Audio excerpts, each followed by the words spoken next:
Well, the ripple effects from President Trump's remarks in Helsinki are moving so quickly that the Speaker of the House was asked today a question which in normal times would have been close to unthinkable. Take a look. Obama's CIA Director John Brennan said that President Trump's press conference in Helsinki, quote, rises to and exceeds the threshold of high crimes and misdemeanors, unquote, and, quote, was nothing short of treasonous, unquote. Do you agree with Brennan that Trump's actions were treasonous? I do not. Well, John Brennan's tweet is no small thing, and here to discuss this, CNN Global Affairs analyst Max Boot and Ian Bremmer, president of the Eurasia Group.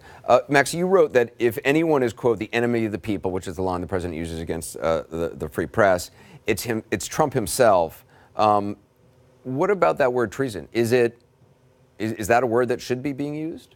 Well, it's fascinating to me, Anderson, that it is in the conversation and in a very serious way being used by very serious people like John Brennan, a career CIA professional who, by the way, was CIA director during the 2016 campaign. So he probably knows things about Donald Trump that we don't know. And to me, this is just unbelievable that we're having this conversation about an American president, and you can have a press conference between the American president and another head of state in which they're asked whether the other head of state has compromising material on the U.S. president. And this is not a wacky conspiracy question. This is a serious question that is being debated by very serious people, because the way that Donald Trump behaves as a complete patsy for Putin, he raises the question of, is there something going on here? Does Putin have something on Trump? And we don't know if he does or not. We're looking to Mueller for those answers. Right, and despite the Republicans in Congress saying they don't believe that Putin wanted Trump to win the election, Putin said... He confessed it. He confessed it on international It sort of got TV. lost in all the coverage of everything else, but I think it's an important point to bring up. Ian, I want to read the definition of treason, because again, I mean, it is such a strong word and kind of a shocking word to even be discussing out loud. For an act to be treason, you have to give aid and comfort to an enemy of the United States. It's whoever owing allegiance to the United States levies war against them or adheres to their enemies, giving them aid and comfort within the United States or elsewhere is guilty of treason and shall suffer death or shall be imprisoned not less than 5 years and fined under this title but not less than $10,000 and shall be incapable of holding any office under the United States. Can one really argue that, I mean, should this word even be in the discussion? Not at this point. No, and I don't think that the media should be called enemies of the people either. Look, I mean, this is a crime that you can be executed for in the United States, and I think people need to calm it down. Frankly, you just asked Tom Friedman, who I have a lot of respect for, he used the term treasonous, and you asked him if he really believed that, and he said absolutely yes. And then he said, well, it's either about Trump behaving in a way that applies high crimes as misdemeanors, or they said, or he's a complete ignoramus, or he's a narcissist with mirrors upon mirrors. Neither of those two latter of the three have anything to do with committing treason. And yet we just had him on a primetime media show saying absolutely this is treasonous behavior. I think it systematically undermines the intellectual respectability of a lot of people that are on the media, and it provides an enormous ability, a cudgel, which Trump and his supporters will use to attack the media right back. I think it's a real mistake, Anderson. Max, I mean, do you agree with that? I mean, again, I'm not sure where I stand on this, frankly, but John Brennan brought this up. Is it too far?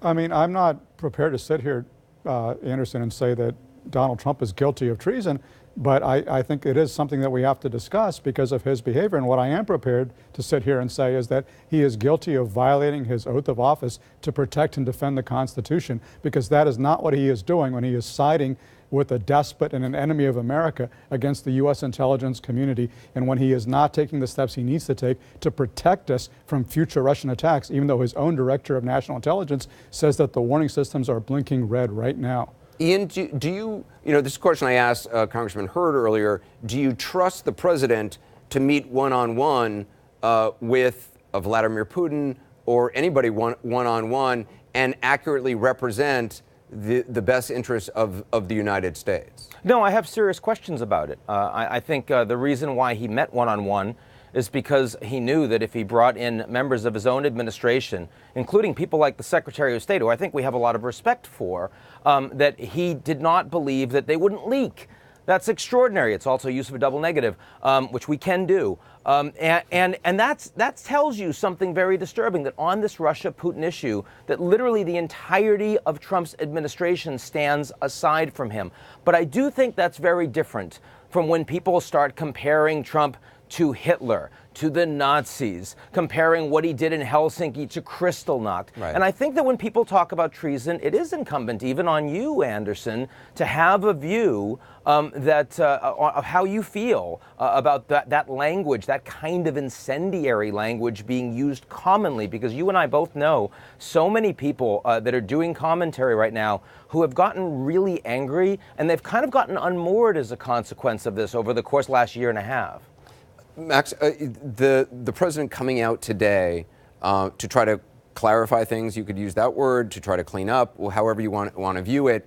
Did he do himself any favors? Did he just continue this discussion? No, of course not. He actually made himself look worse, because yesterday we saw that he was a lackey for Putin. Today we saw he's a particularly inartful liar in trying to clean up what he did yesterday.